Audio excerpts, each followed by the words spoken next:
मंच पर उपस्थित आज के मुख्य अतिथि श्रीमान गणपतराव येवले जी,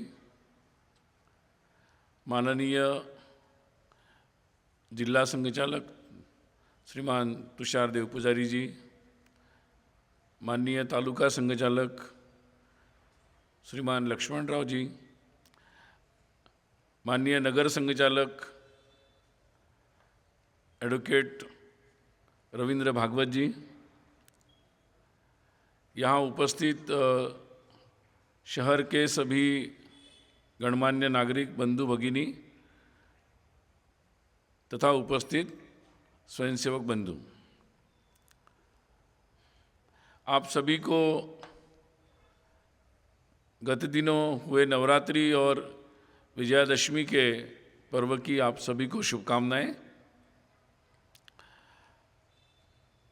ये पर्व हम सभी लोगों के लिए बहुत ही महत्वपूर्ण है।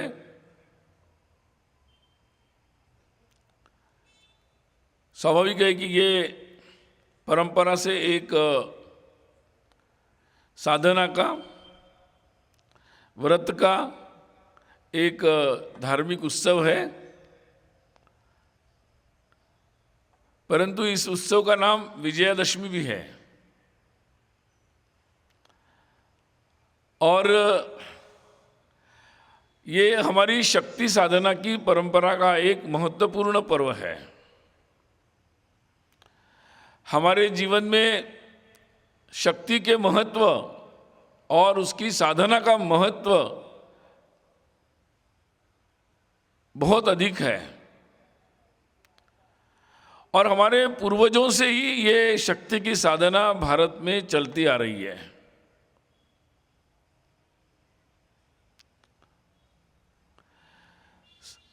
तप से, अपने सात्विक तप से, अपने निरंतर जीवन क्रम से अच्छे व्यक्ति बनने की अपनी साधना तो चल ही रही थी,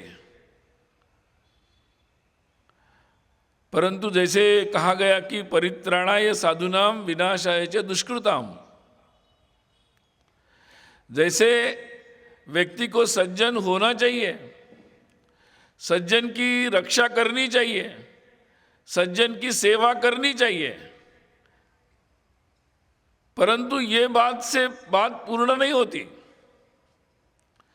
क्योंकि आपने अगर किसी सज्जन की या किसी पीड़ित की सहायता कर भी दी, परंतु जिनके कारण वो पीड़ित हुआ है वो बार बार उसे पीड़ित कर सकते हैं। और इसीलिए ये आवश्यक है कि जिनके कारण लोग पीड़ित हो रहे, उनका सामना करने के लिए शक्ति संपन्न होना भी आवश्यक है। और इसलिए आपके शील के साथ एक शक्ति की आवश्यकता होती है। जो सज्जन लोग होते हैं वो आपके शील, आपके तप से आपसे जुड़ जाते हैं, आपके तप का सम्मान करते हैं, आपकी जीवन को सम्मानपूर्वक देखते हैं। परंतु समाज में ऐसे भी लोग होते हैं कि जो केवल इस तप से शायद वो बात समझ नहीं पाते हैं। वो हमारे तप की कमी नहीं होती, उनके अंदर तप की कमी होने के कारण ऐसा होता है, उनके अंदर सात्विकता की कमी होने के कारण ऐसा होता है। परंतु हर प्राणी में ये बात जरूर होती है कि वो गलत काम करने से पहले ये बात जरूर सोचता है कि अगर उससे ये लगता है कि मैं गलत काम करूंगा तो समाज की शक्तिशाली है, मुझे उसकी शक्ति का सामना भी करना पड़ेगा, तो फिर वो इसी भय से अपने गलत कामों को रोक देता है, नियंत्रण कर लेता है। और इसीलिए वो समाज ही आगे बढ़ता है और टिक पाता है जो अपने शील और तप और सात्विकता के साथ साथ शक्ति संपन्न होता है। वही विजय का अधिकार रखता है वही विजय की प्राप्ति करता है। और इसलिए हमारी परंपरा में ये दोनों बातों का संतुलन बराबरी से चलता आया है। हाँ, ये बात निश्चित रूप से आवश्यक है। केवल शक्ति की साधना हुई और चारित्र्य की, शील की कमी हो गई, अगर उसकी साधना बराबरी से नहीं हुई तो शक्ति प्राप्त होने के बाद वो दुष्ट प्रवृत्ति में बदल भी सकती है, उसका दुरुपयोग भी हो सकता है। और इसीलिए प्रवृत्ति अच्छी होना यह भी आवश्यक है शक्ति के साधना के साथ साथ। भारत का जो विश्व को परिचय था हजारों वर्षों तक ये था कि भारत एक सात्विक देश है, इसके पास अपार शक्ति है, अपार धन की, शस्त्र की, सत्ता की बहुत सारी शक्ति है, परंतु इसके पास एक सत् प्रवृत्ति भी है। और जिस सत् प्रवृत्ति के कारण वो अपनी शक्ति का उपयोग लोक कल्याण के लिए करता है, विश्व के कल्याण के लिए करता है, उसकी प्रवृत्ति वसुधैव कुटुंबकम की है। और दुनिया के अच्छाई के लिए अच्छे लोग, अच्छा राष्ट्र जो सात्विक है उसका शक्ति संपन्न होना आवश्यक है। क्योंकि विश्व के पटल पर भारत जैसा सात्विक देश जब शक्ति से कमजोर हुआ तब दुनिया में अन्य शक्ति संपन्न देश जिनकी प्रवृत्ति सत्य नहीं थी उन्होंने दुनिया में बहुत लोगों को पीड़ा दी है। इतिहास के क्रम में ऐसे कई पन्ने हम देख सकते हैं। कहीं अपनी विचारधाराओं के नाम पर, कहीं अपने मत संप्रदायों के नाम पर,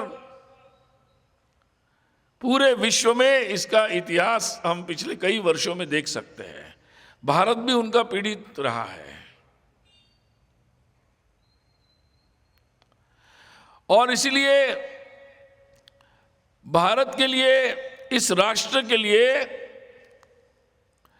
ये बहुत महत्वपूर्ण था कि हम इस बात के लिए किसी पर निर्भर न रहे, ये समाज किसी तात्कालिक परिस्थिति पर निर्भर न रहे, तो वो स्वयं अपनी शक्ति की साधना करे। राष्ट्रीय स्वयंसेवक संघ के जो संस्थापक थे डॉक्टर केशव बलिराम हेडगेवार, उन्होंने ये बात महत्वपूर्ण मानकर इस बात को समाज के सामने रखा कि देश को अगर बनाना है तो वो केवल कुछ लोग और कुछ लोगों के भरोसे देश नहीं बना सकते। समाज को भी किसी परिस्थिति पर, कुछ लोगों पर निर्भर नहीं रहना चाहिए। देश को बनाना केवल असामान्य लोगों का काम नहीं है। तो सामान्य लोगों की जो अंदर जो असामान्य शक्ति निर्मित होती है संगठन से, उसके द्वारा सतत रूप में अगर वो कार्य करते हैं तो वो राष्ट्र को बना सकते हैं। और ये एक शुद्ध विचार, जो राष्ट्र के संदर्भ में शुद्ध विचार रखकर आज से लगभग 99 वर्ष पहले राष्ट्रीय स्वयंसेवक संघ का कार्य प्रारंभ हुआ।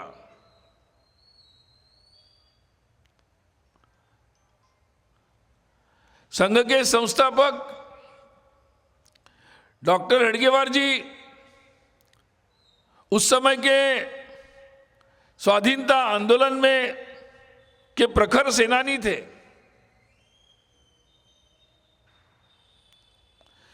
वो राजनीतिक तौर पर उस समय की कांग्रेस में भी महत्वपूर्ण भूमिका निभा रहे थे और अपने अंतिम समय तक देश की स्वाधीनता के लिए कांग्रेस के अंतर्गत ही नेतृत्व में जब जब आह्वान हुआ तब उन्होंने उसमें भाग लिया और उसी नेतृत्व में वो आगे बढ़ते रहे। परंतु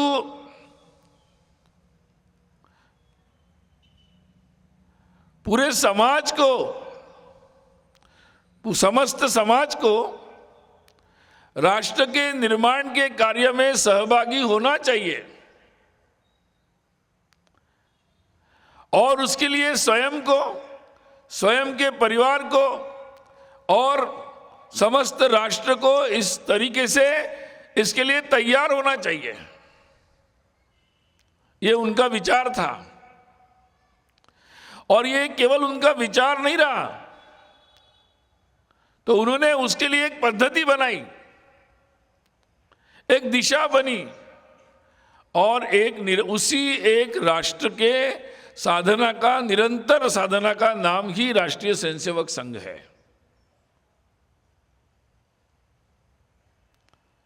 हमारे देश में हजारों वर्षों से वेदों में भी ये कहा गया कि वो समाज ही संपन्न सुखी होता है जो राष्ट्र की साधना में लगता है। राष्ट्र मतलब हम सब मिलकर जब एक सामूहिक रूप में एक साधना करते हैं सबके कल्याण के लिए, एक दूसरे से जुड़कर, अलग अलग नहीं, अपने अपने आगे बढ़ने की केवल योजना नहीं तो सबके आगे बढ़ने की योजना जब करते हैं वही राष्ट्र की साधना है। और इसलिए सामूहिक साधना, सब मिलकर राष्ट्र की साधना करना, इसका उल्लेख वेदों से मिलता है।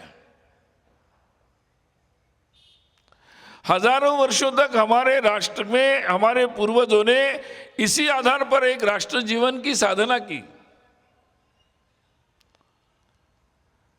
हमारे राष्ट्र के हजारों वर्षों के इतिहास को हम देखेंगे तो ये साधना ही जिस तत्परता से चलती रही, उसी कारण पूरे विश्व में हमारा राष्ट्र, ये भारत, पूरी दुनिया में एक उज्जवल, एक इस तरीके से एक प्रखरता के साथ दुनिया के विश्व पटल पर आगे आता गया। और ये साधना का जो मार्ग है, ये पुराना मार्ग है। उसी साधना के मार्ग पर आज भी चलने की आवश्यकता है।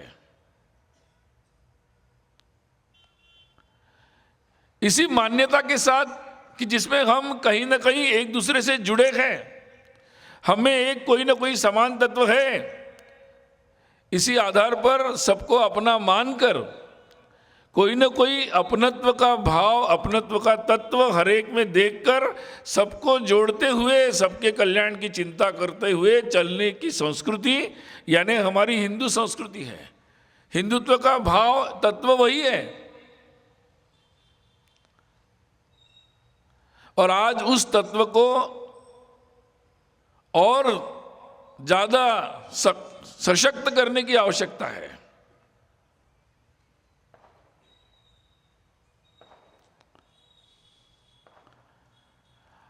अपने अपने प्रकार से जीने की, अपने अपने प्रकार से बहुत सारी विविधताएं रह सकती हैं, परंतु उसके अंदर हमारा एक तत्व है। इस एक तत्व की भावना से ही हम एक राष्ट्र बनते हैं। ये एक तत्व की, हिंदुत्व की भावना ही हमें एक राष्ट्र के रूप में स्थापित करती है।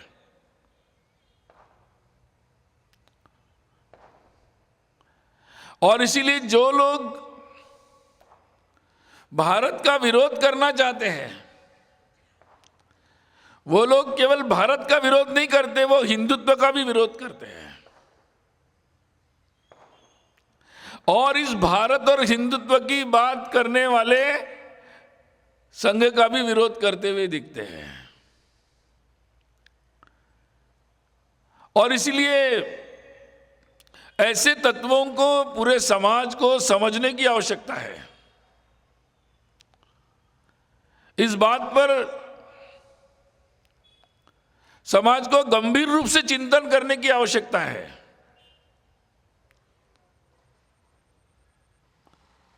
समाज में, इतने बड़े राष्ट्र में अलग अलग भाषाएं हैं, परंतु ढूंढना क्या है? ढूंढना यह है कि हमारे भाषा में समान शब्द कौन से हैं। हम यहाँ चंद्रपुर में रहते हैं, हमारे एक तरफ देखेंगे तो तेलुगु भाषी प्रांत है। तेलुगु भाषा में कौन से शब्द हैं जो शब्द हम समझ सकते हैं? मराठी में कौन से शब्द हैं? गोंडी भाषा में कौन से शब्द हैं? और उन शब्दों की कल्पना क्या है, उसकी परंपरा क्या है, इसको समझने की आवश्यकता है। वो पुण्य क्या समझते हैं, वो अच्छी बात को क्या मानते हैं, बुरी बात कौन सी मानते हैं, एक दूसरे के बारे में क्या सोचते हैं। वो केवल अपने तरीके से जीना और दूसरों को जीने नहीं देना ऐसा मानते हैं, या आपका तरीका भी सही है, मेरा तरीका भी सही है, हम एक दूसरे के तरीके का सम्मान कर सकते हैं और एक साथ रह सकते हैं। आपकी भाषा भी श्रेष्ठ है, मेरी भाषा भी श्रेष्ठ है, और उसमें कई सारी समान धारणाएं हैं। इसलिए आपकी और हमारी भाषा दिखने में अलग होगी, सुनने में थोड़ी अलग लगती होगी, लेकिन वो एक ही है, उसका सूत्र और मूल एक ही है। और इसलिए उस भाषा को बोलने वाले हम सब एक ही है। इसी बात से हमारा राष्ट्र बना है। अगर कोई गुजरात का व्यक्ति ओडिया से बात करता है तो ये ढूंढता है, अरे ये शब्द तो मेरी भाषा में भी है। अगर मैं यहाँ मराठी में इकड़े बोलूँ तो इकड़े शब्द तेलुगु में भी आता है, बहुत सारे शब्द आते हैं। तो जब हम इन समानताओं को ढूंढते हैं तो ध्यान में आता है कि हम तो एक हैं। हम एक दूसरे को मिलते हैं तो पूछते हैं कहाँ से हो, कौन से जिले से हो, कौन से तहसील से हो, कौन से गांव से हो, फिर कहाँ रहते हो। जैसे जैसे जितना ज़्यादा काउंट मिलता जाता है उतनी उतनी आत्मीयता बढ़ती जाती है। वैसे तो हम अलग अलग जगह के हैं, अलग अलग पढ़ाई करें, अलग अलग व्यवसाय में हैं, अलग अलग समुदायों से आते होंगे, अलग भगवान की पूजा करते होंगे, मेरे जीवन के रोज के खाने पीने के जो चयन करता होगा मैं मुद्दे अलग होंगे, फिर भी हम एक हैं। शायद ये बात दुनिया के कुछ लोगों को समझ में नहीं आती होगी, लेकिन भारत के लोगों को ये बात बहुत अच्छे से समझ में आती है और बहुत जल्दी वो समझ सकते हैं। और इसलिए ये बात दिखने में लोग जाति जाति की बात करते हैं। हो सकता है कि परंपरा से कुछ हमें एक जाति का नाम मिला होगा,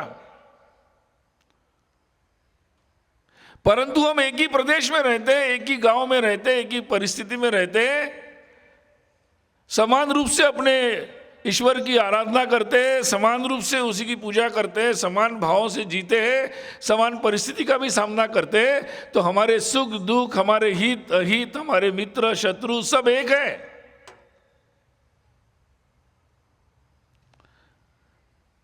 इस बात को, और अगर ये बात बहुत अच्छे से समझी जाती है तो फिर हम एक हैं। दुनिया में बहुत सारे ऐसे देश हैं जो शायद भाषा के नाम पर है। अगर आप कोरियन भाषा बोलते हो तो कोरिया का देश है, जापानी भाषा बोलते हो जापानी देश है, यूरोप में भी ऐसे बहुत सारे देश हैं। आप फ्रेंच बोलते हो तो आपका फ्रांस है, बहुत सारे देश हैं। तो दुनिया में भाषाओं के नाम पर भी देश है, आपके मत संप्रदाय पर भी देश है। आप कैथोलिक है कि प्रोटेस्टेंट है, आप कौन से कैथोलिक है, इस पर भी देश बने हुए हैं। आप शिया है कि सुन्नी है कि और कौन से है, उसके आधार पर आपके देश बने हुए हैं। और इसलिए शायद दुनिया के बहुत सारे लोग जब देखते हैं भारत को तो उन्हें शायद लग सकता है कि यहाँ तो बहुत अलग अलग है, शायद ये अलग अलग राष्ट्र भी हो सकते हैं। परंतु भारत की जो राष्ट्र बनने की प्रक्रिया है, वो प्रक्रिया किसी को बाहर निकाल कर नहीं है, ये ढूंढने की नहीं है कि तुम मेरे से कैसे अलग हो, तो तुम अलग हो जाओ, तुम अलग रहो, तुम्हारा हित अलग है, मेरा हित अलग है। इससे भारत की साधना नहीं चली है। भारत तो उस हिंदुत्व के मूल आधार पर बनता चला गया कि आपसे, आप में और मेरे में समानता है, समानता को ढूंढो, एक साथ चलो और एक बनते चले जाओ। ऐसे करते करते जो सबको समेटने की शक्ति रखता है, ऐसे ज्ञान, ऐसे गुरु, ऐसे महापुरुष, ऐसे पराक्रमी लोग, इनकी परंपरा से हमारा ये राष्ट्र बना है। और उनकी जो निरंतर साधना और प्रयास थे, जिसके कारण सब प्रकार की विविधताओं के साथ वो एक सूत्र से जो अलग तरह से, जैसे हमारे ईश्वर एक ही है परंतु वो अलग अलग रूप में प्रकट होते हैं अपने अपने भक्तों के लिए, उसी प्रकार से एक ही ये हिंदू समाज अलग अलग विविधताओं के साथ इस राष्ट्र में प्रकट हुआ है, और वो सब ईश्वर का रूप है। इसी भाव से हम एक राष्ट्र बनते हैं। और इसीलिए हो सकता है कि हम कभी वन में रहने वाले वनवासी हो, या आज हम शहर में भी रहते हो, हम किसी एक व्यवसाय में, किसी एक जाति में जन्म लेकर आज सभी प्रकार के व्यवसाय और काम हमारे लिए मुक्त है, हम कोई भी कार्य कर सकते हैं। हो सकता है कि हमारी भाषाएं अलग अलग हो, परंतु जो बात मूल बात है, उस तात्पर्य को समझने से हमारी एकता का सूत्र समझ में आता है। आज बहुत प्रकार के ऐसे हमारे देश में जब से लगातार ऐसे आक्रमण होते चले गए, उन्होंने लगातार पिछले कुछ वर्षों से लगातार ये प्रयास किया कि कैसे समाज के जितने भी अलग अलग बातें ढूंढकर उनको अलग अलग कैसे किया जाए। 1947 के बाद राजनीतिक तौर पर हम स्वाधीन हो गए, परंतु दुनिया में और देश में भी कुछ ऐसी शक्तियां हैं जो आज भी भारत की उस एकता को, हिंदुत्व के उस ज्ञान को, उस संस्कारों को, उस संस्कृति को समझ नहीं पाते हैं, और अपने स्वार्थ से प्रेरित होकर अपने क्षुद्र उद्देश्यों के लिए भारत में आज के नई तकनीकियों का, नए नए प्रकार के संचार के साधनों का भी उपयोग करते हुए लोगों को समय समय पर कृत्रिम रीति से भ्रमित करने का लगातार प्रयास करते हैं। वो इतनी बड़ी मात्रा में इसका प्रयोग करते हैं कि कभी कभी अच्छे से अच्छा व्यक्ति भी भ्रमित हो सकता है। लेकिन हम सब बचपन से कहानियां सुनते आए कि राक्षस मायावी कैसे होते हैं। वो अपने मायावी रूप बदलते हैं, समय समय युग के अनुसार उनके मायावी रूप होते हैं, परंतु अगर हम अपने अंदर की एकता को बना के रखते हैं तो ये मायावी शक्तियां कुछ नहीं कर सकती। आज अलग अलग समय पर हमें भाषा के नाम पर, प्रांत के नाम पर, जाति के नाम पर, आप नगरवासी है कि आप ग्रामवासी है कि आप वनवासी हैं, आप कौन से भगवान की पूजा करते हैं, इसके आधार पर कोई ना कोई भेद उत्पन्न करने का लगातार प्रयास चल रहा है।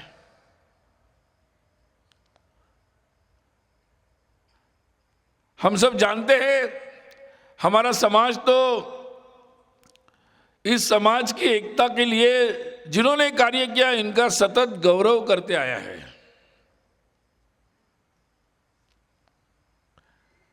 रानी दुर्गावती, जिनका 500वां वर्ष अभी हम मना रहे, जिन्होंने देश की स्वतंत्रता के लिए, हमारे धर्म की रक्षा के लिए, हमारी परंपराओं की रक्षा के लिए संघर्ष किया था। पुण्यश्लोक अहिल्या देवी, जिनका 300वां जयंती वर्ष हम मना रहे, उन्होंने आज के आधुनिक समय में भी आश्चर्य लगेगा, जिसको आज समाज में, लेकिन समाज के आज जिसको हम तथाकथित पिछड़े कहते हैं, लेकिन समाज में उस समय का इतिहास देखेंगे तो समाज में सबकी मान्यता दिखती है। वो होलकर घराने की महारानी है, वो विधवा होने पर भी वो राज्यकर्ता बनती है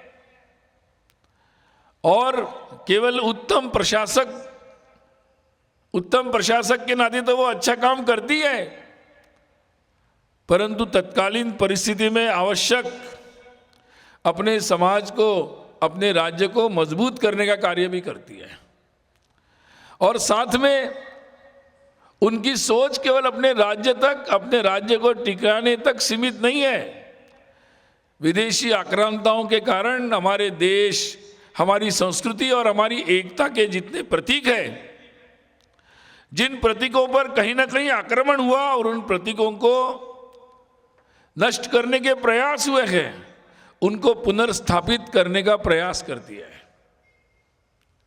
और इसलिए चाहे सोमनाथ हो, फिर से उस मंदिर का पुनरुद्धार हो, या काशी के मंदिर की पुनर्स्थापना हो, वहाँ घाटों का निर्माण हो, ऐसे पूरे देश में उनके कार्य के पदचिन्ह हम देख सकते हैं। इनके कार्यों से ध्यान में आता है, भगवान बिरसा मुंडा झारखंड के वनवासी क्षेत्र में उन्होंने ब्रिटिशों से संघर्ष किया, अपने धर्म, अपनी परंपरा, उसका सम्मान करने के लिए, अपनी स्वदेश की स्वाधीनता के लिए। ये बात बहुत स्पष्ट है। हमें देश के स्वाधीनता का इतिहास भी बहुत स्पष्ट रूप से नहीं बताया गया।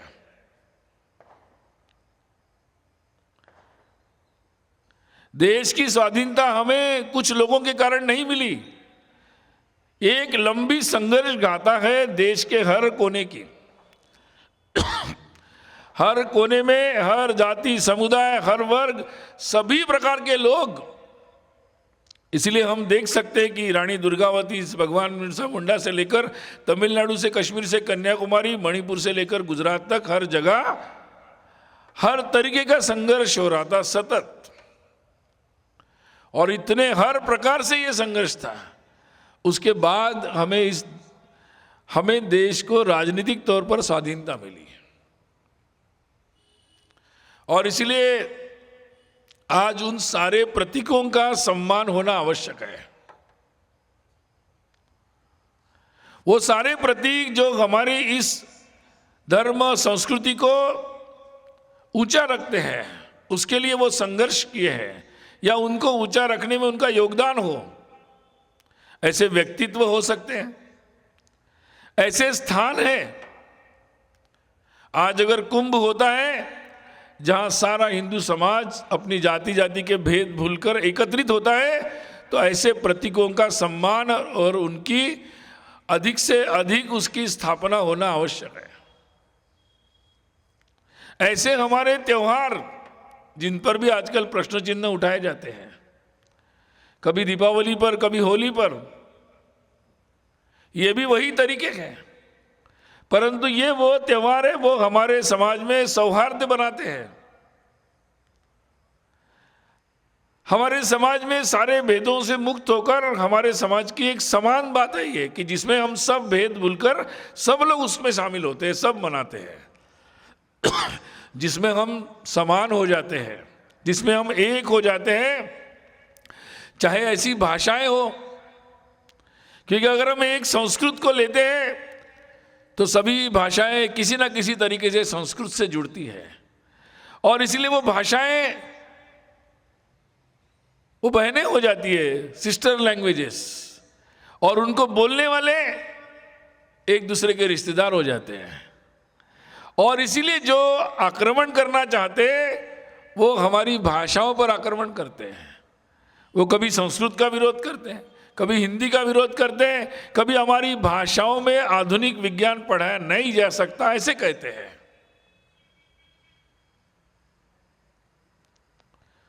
तो बहुत सारे हमारे ऐसे प्रतीकों पर लगातार प्रश्न चिन्ह खड़े किए जा रहे हैं।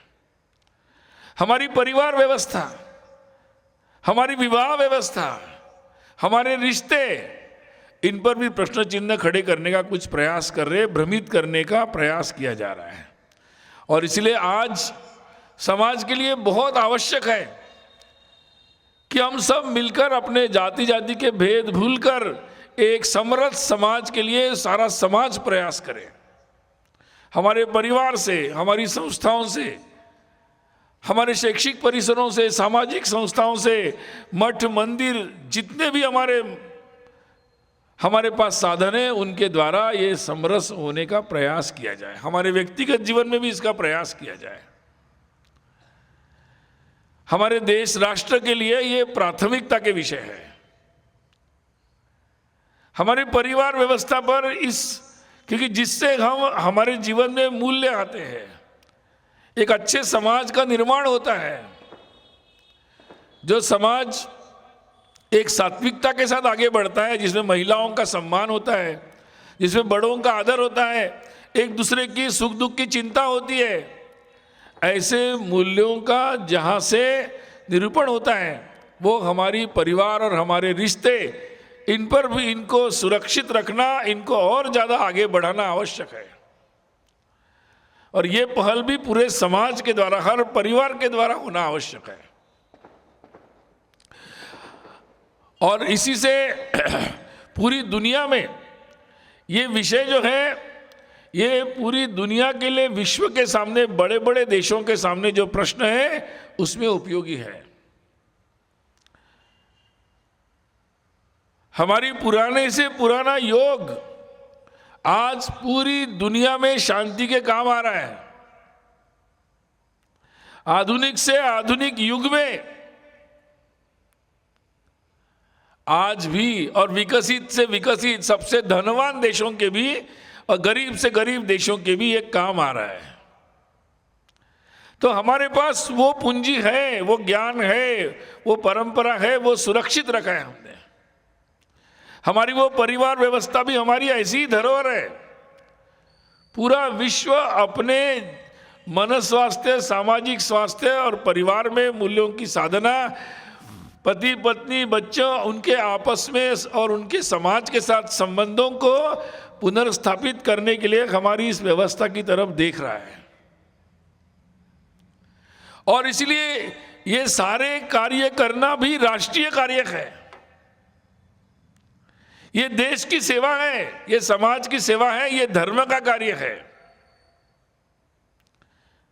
हमारे बहुत सारे साधु संतगण यही बात बार बार कह रहे हैं। अयोध्या में भगवान श्री राम का मंदिर की प्राण प्रतिष्ठा होती है तो उसका महत्व इसलिए भी है क्योंकि वो हमें उन मूल्यों की परंपरा से जोड़ते हैं। वो हमें समाज की एकता से जोड़ते हैं कि सारा समाज, हर गांव, गली, बस्ती, सब अपने भेद भूलकर जय श्री राम के साथ आगे आते हैं। तो वो जो तत्व है, उन तत्वों की साधना ये आज के समय में राष्ट्र साधना है।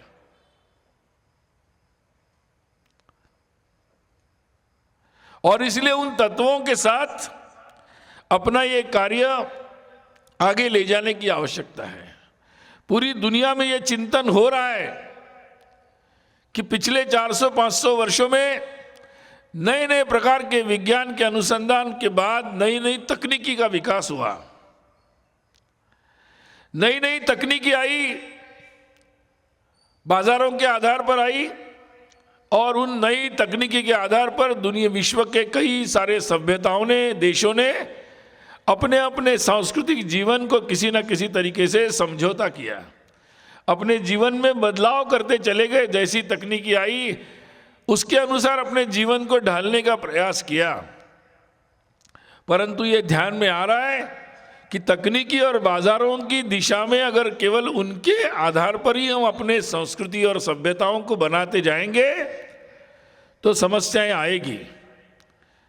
और इसीलिए कहीं पर्यावरण की समस्या, कहीं अपने सामाजिक शांति और सामाजिक व्यवस्थाओं की समस्याएं बहुत बड़ी मात्रा में दुनिया में दिख रही है, और भी बहुत सारी समस्याएं हैं। और इसलिए आज के समय में बहुत बड़ा एक विश्व के सामने प्रश्न है, और खासकर भारत के सामने, जब हम एक विकसित बनने की दिशा में जा रहे हैं, तब हमारे सामने पूरी दुनिया को एक दिशा देने का कर्तव्य भी है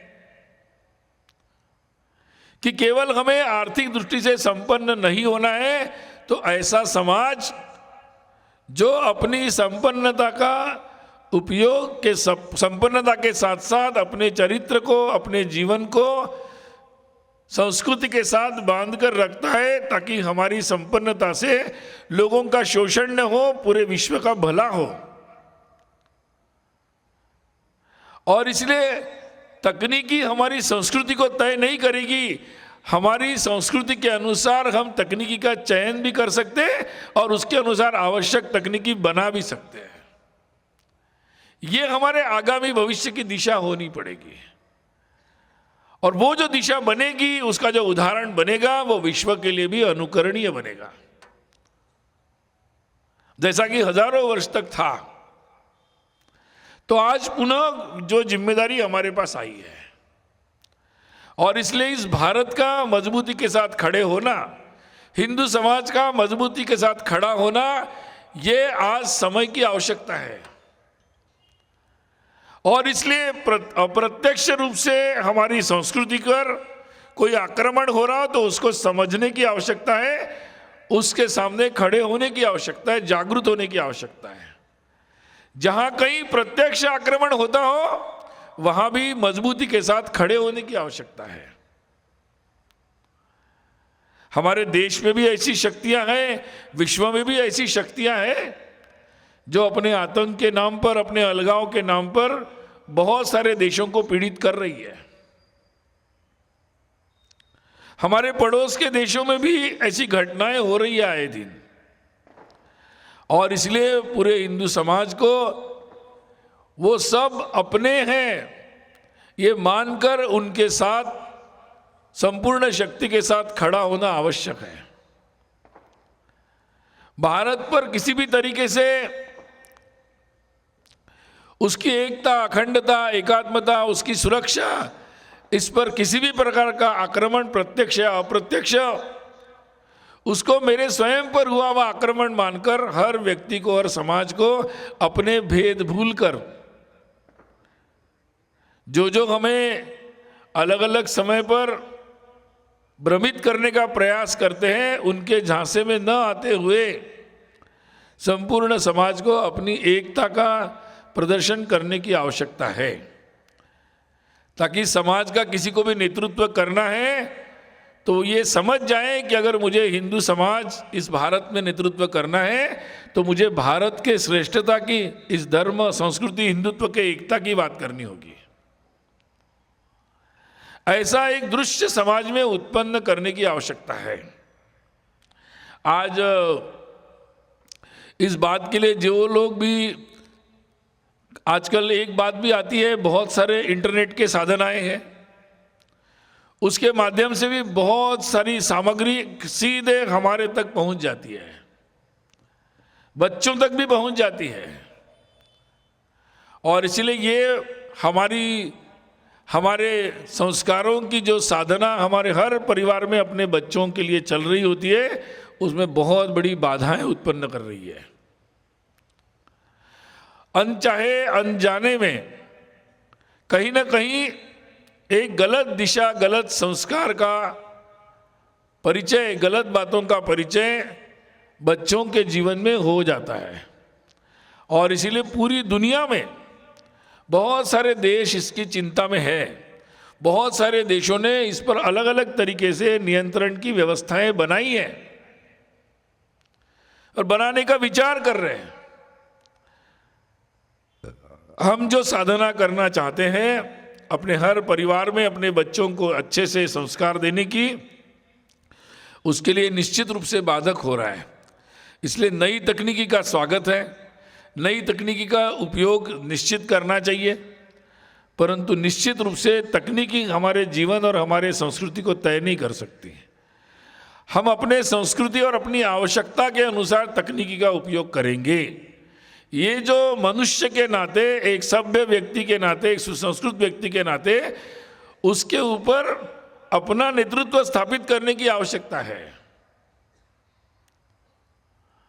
और इसलिए आज इन सब बातों के बारे में समाज में चर्चा हो रही है।